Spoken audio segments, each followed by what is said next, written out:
Hello, I am Gratiela Baias, and I'm very honored to have today as a guest Dispenza, Dr. Joe Dispenza.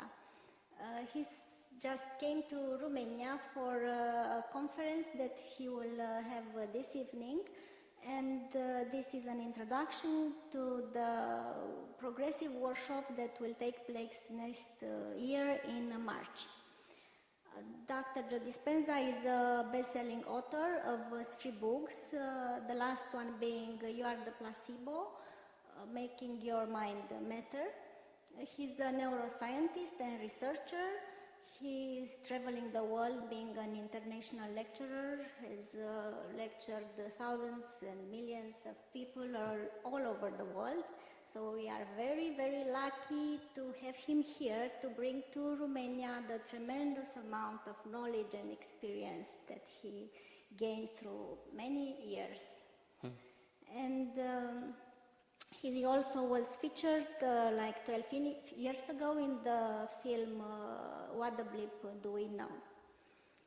So very happy and welcome to Romania, Dr. Joe Dispenza. Thank you, Gratiela. I'm very happy to be here. Okay. I'm grateful and very emotional in the same time, so excuse me if I make a little pause here and there. But we also have a very short time, so I want somehow to get to the essence in order for the audience to have all the benefit they can from this short interview. So my first question is, how can we create our life? How can we become creators and getting out of the social hypnosis that we are in, getting out of the matrix? Well, I think that if you look at just the scientific model of how we are structured, that by the time we're 35 years old, we've done so many things, so many times, that it becomes an unconscious habit. And 95% of who we are is really unconscious thoughts, automatic habits, emotional reactions, beliefs, perceptions, attitudes that function pretty much behind the scenes of our awareness. So the process of becoming conscious of what you're unconscious about yourself begins the process of change. So how you think, how you act, and how you feel is called your personality. And your personality creates your personal reality. That's it. So if you wanted to create a new personal reality, you'd have to change your personality, which means you'd have to start thinking about what you've been thinking about and change it. Become aware of your automatic habits and behaviors and modify them. And then look at the emotions that you've experienced that keep you anchored to the past. And really look at them and decide, do these emotions really belong in my future? So when you begin to think differently, when you begin to act differently, you begin to feel differently, your life is going to change.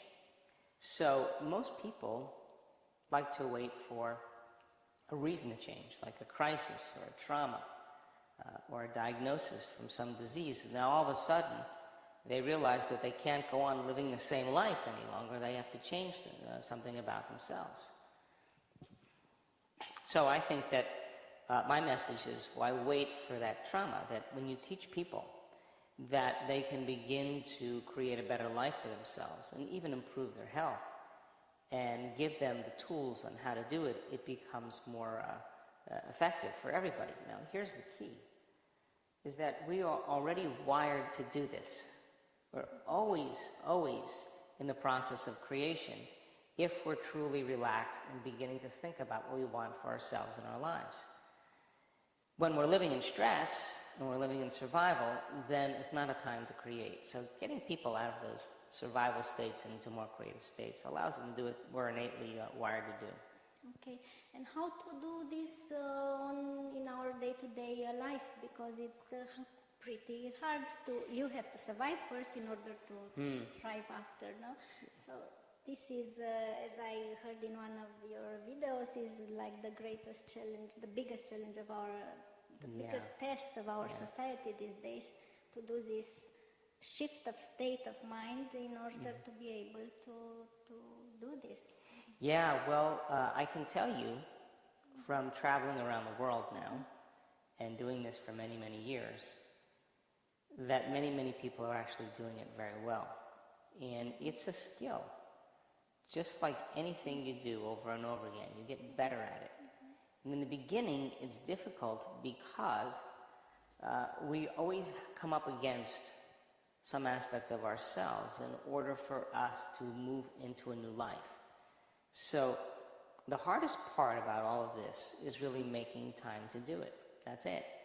And many, many people spend the majority of their life waking up every morning and running through a series of routine behaviors, seeing the same people that push the same emotional buttons, doing the things at work that they know they can do so well, thinking the same thoughts, living by the same emotions all day long. And as a result of it, if you're thinking the same thoughts, making the same choices, demonstrating the same behaviors, creating the same experiences, and living by the same emotions every single day, your inner world is going to be a complete match with your outer world. In other words, your biology is going to be in a tango, in a dance with your outer world, and nothing will change. So then, if you keep thinking and acting and feeling the same way, you condition your body to become the mind. So then, if you're waking up every morning and you're running through a series of routine behaviors that you did yesterday, then your body's already programmed into a predictable future based on what you did in the past. So we use the model of meditation. So a person sits down and they close their eyes and they disconnect from their outer environment, the people they know, the things they own, the places they have to go, the experiences that normally they create every day that reaffirms their same emotions. So if they're not experiencing their environment and they're closing their eyes and they're playing soft music in the background or they're plugging their ears with earplugs, that's less information. If they're sitting their body down and not getting it up and doing something and not eating or smelling or tasting or feeling with their body, that's even less sensory information coming into their body. And if they're sitting down, they're not thinking about all the schedules they have to keep or all the past things that happened yesterday. They're truly in the present moment. It's when we get beyond our bodies, get beyond our environment, and we get beyond time, that we really fall into the sweet spot of the generous present moment. And that's really when we connect to the quantum field where all those potentials exist. So then, getting to that point where you're being defined by thought alone, because now your inner world is more real than your outer world, begins for you to begin to condition the environment to get beyond your body and to create some new experience in your life. And it takes practice, but we've measured enough brains now in all of our research that it becomes a skill, and people slip into these states very naturally if they practice. And are these measurements done during the workshop that you are doing? We do several scientific measurements during our advanced workshops. In our advanced workshops, we just did a few in Mexico just last month, and it's an opportunity for people to retreat from their lives for 5 days and really deepen their understanding of the work and really create, when they walk out of there, create a different life for themselves. And so we do the measurements right in our advanced workshops. We measure brain waves, we do brain scans, we do heart rate variability, we measure epigenetic changes in urine, we measure neurotransmitters, we measure cortisol levels, we measure the energy of the room, energy around people's bodies. We measure as much as we can because we want to demystify the process. And what about the higher potential of energy that is when it's a group of people doing this kind of meditation instead of you doing alone in your house? Well, it always, we have a community of 500 or 700 or 1,000 people in a room. It's not just the energy that they bring, it's the type of energy they bring. So when you combine a clear intention, which is a function of the brain, and an elevated emotion, which is a function of the heart, it tends to create a more broadened electromagnetic signature that surrounds people's bodies. Now, the type of energy that's created is very rhythmic, it's very coherent, it's very orderly, it's synchronized, and it's like dropping pebbles in water. They become very, very rhythmic. that energy carries an intent, a thought.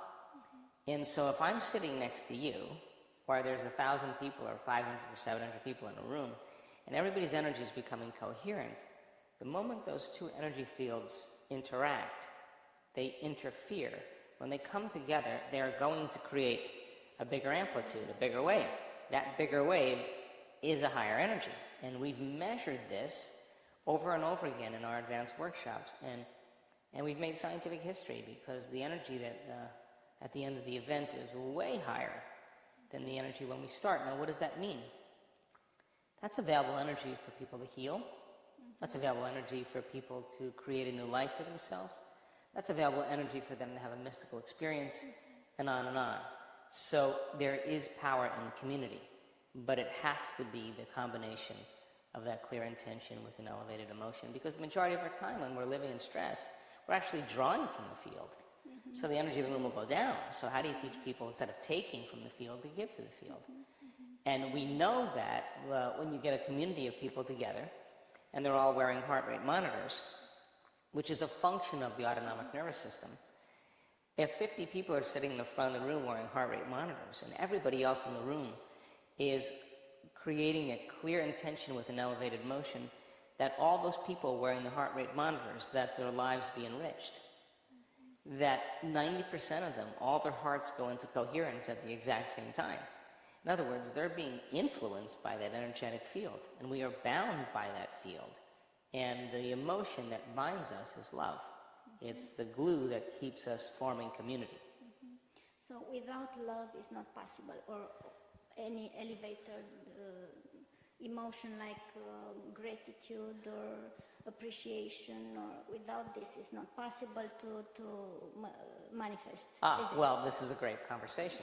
It is. It is. It'll just take you longer. This is not good news. It'll take you longer. So the more elevated the motion, the higher the frequency. The higher the frequency, the shorter amount of time it takes to manifest in a person's life. The more they're living in competition and struggle and suffering and guilt, it's a slower vibration of energy. So it's still producing a field, but the energetic field is slower, which means they're going to take more time in their life to create it. It may take 20 years, it may take 50 years. But an elevated emotion tends to collapse time. Yeah. Okay. And how about to surrender to this? If you get to that point where magic can happen, and then you have resistance, and you move out, you get out, you don't let yourself in. So then what? Well, we know that from looking at enough scientific research in studying people in the process, that I can tell you that you are at your absolute best when you get beyond yourself. And there is a moment where we can predict when that's going to happen to a person. So the resistance that typically takes place with a person is that they're afraid of the unknown. They'd rather hold on to their suffering. They'd rather hold on to their insecurity. They'd rather hold on to their bad habits than take a chance and possibility, because the body is not comfortable in the unknown. That's why we feel uncomfortable when we change. But that place where you feel uncomfortable, that unknown, that void, that is the perfect place. In the last month, people do supernatural things. Like? Well, heal themselves from very serious neurodegenerative diseases, create objects out of nothing. Just like, for instance, like this, you can create like this objects. Healing, I heard, I read a lot about it, but about just creating like this material, it is possible? I wouldn't be saying it if it wasn't. Yeah. So our advanced students are working diligently in understanding the science behind how that's possible, and then at the same time, giving them the opportunity to do it. And we've had many people actually dimensionalize an object. Now, it doesn't appear right in front of them when they finish, but it appears in a very short amount of time by the time the event is over. And the objects that they choose are not objects that are common. They're somewhat uncommon. So, yeah, and much, much more. So So this is very nice. So we can do this. I've witnessed it many, many times and experienced it myself also. And what about healing at the distance? It is possible. Can we all do this if we train our mind to do it? Well, let me just answer that in two ways, okay? And the first way I want to answer it is that we've made scientific history in the last 4 years, over and over again. And the cool thing about it is that the people were just common people like you and I. That's point number one. Point number two is that we use science as the model, the language, to demystify the mystical. And that when you start talking about religion or culture or tradition, you divide an audience. So we use the scientific model to help people understand by combining quantum physics with neuroscience and epigenetics and everything else, but in an easy way, a really simple way. So then once they understand it, we put them into the experience. And once they see Gratiela stand up and say, I just had this amazing experience, the next person sitting next to you is going to say, well, she looks a lot like me. She's not a monk or a nun or a minister or an academic or a scholar or a famous person. She just looks just like me. And so we're breaking through that barrier now. And the beauty behind it is that anybody can do it. So anybody can do it. We can heal ourselves, and we also can heal through intention the other. I just witnessed it in Seattle this past weekend. Our advanced students were working on healing others, and a woman with a very serious neurodegenerative disease who had difficulty walking, who had difficulty speaking, who had difficulty thinking, had a very, very significant change in her health. She was never touched during the process. And she was in front of an audience of just about 500 people. And on the stage, I walked on the stage and she was standing up and sitting down, standing up and sitting down, standing up and sitting. I had no idea what was going on. She was so happy because she hadn't been able to stand up on her own for the last 4 years. Amazing.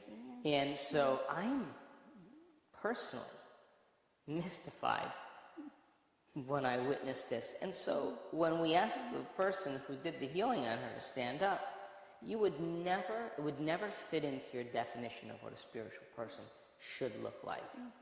She's a woman in her 60s, just, average person, but she connected. And when you connect and it moves through you, the beauty behind it is that we break down our beliefs and our conditioned states that have us think that spirituality should be a certain way. Once we start breaking those down, then we're free. Okay. So in this context, what do you think will be the future of medicine? Oh, I think medicine is really amazing for acute care. I think when you break your arm or you have appendicitis or something goes wrong in an acute way, I think medicine is a great thing for acute care. When you start moving further and further into chronic care requires a lifestyle change, which means you got to start making different choices. You got to start paying attention to your emotional states. You got to start taking care of your physical body.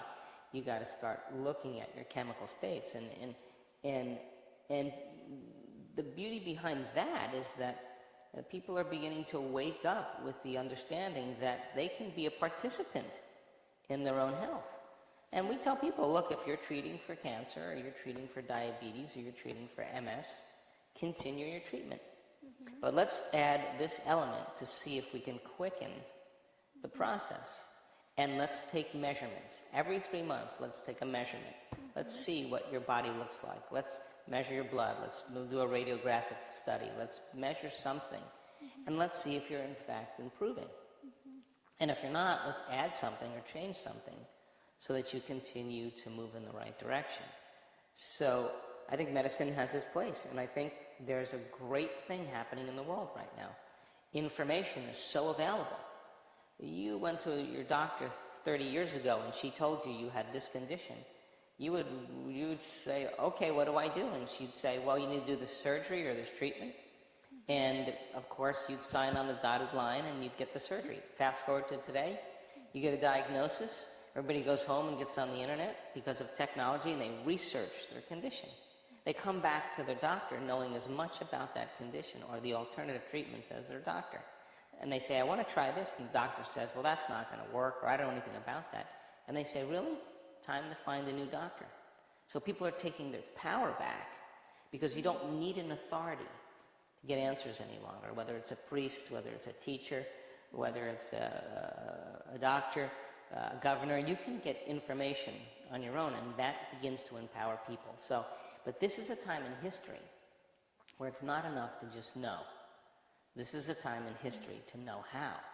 And so there's a division. There are people clinging to the old models. That's normal. But more and more people are stepping out into this understanding because they have a greater level of awareness. And a greater level of awareness means they begin to look at more possibilities. Great. So, thank you very much. I had a lot more questions to ask you, but it's no time anymore. So, if you have a last thought that you can tell to the people that are listening to us till next interview that I hope I will have with you in March, what would this be? Like the first steps, the first... Well, it's not that hard. Number one, take time out of your busy life to invest in yourself. When you invest in yourself, you invest in your future. Number two, before you open your eyes every morning, sit up and ask yourself this question. Who am I going to present to the world today? What is my greatest version, my greatest expression, my greatest ideal of myself that I could be today? And begin to become conscious of your unconscious thoughts. Notice them. Become aware of your automatic habits. Look at the emotions that you live by every single day. The more conscious and familiar you become with them, the less unconscious you'll become. The word meditation means to become familiar with. And then sit down and decide what thoughts you do want to empower and fire and wire in your brain. What behaviors you do want to demonstrate and rehearse them in your mind. The research on rehearsal shows that you begin to install the circuits in your brain. You prime your brain ready for the day. Your brain looks like it's already in the experience. And then decide, I'm not going to get up from this meditation or my morning until I feel in love with life, till I feel abundant, till I feel worthy, till I feel empowered, invincible, free, caring. And when you begin to feel it, it's that emotion then that begins to become more familiar to you as well. And so if you get up and you can maintain that modified state of mind and body your entire day, get ready, because something unusual is going to happen in your life. That's the law. Okay, so let's get ready. Thank you very much, You're welcome. Dr. Dispenza, Thank and you. thank you for all the benefit that you are bringing here in Thank this you so part much. of the world. Thank you. Okay.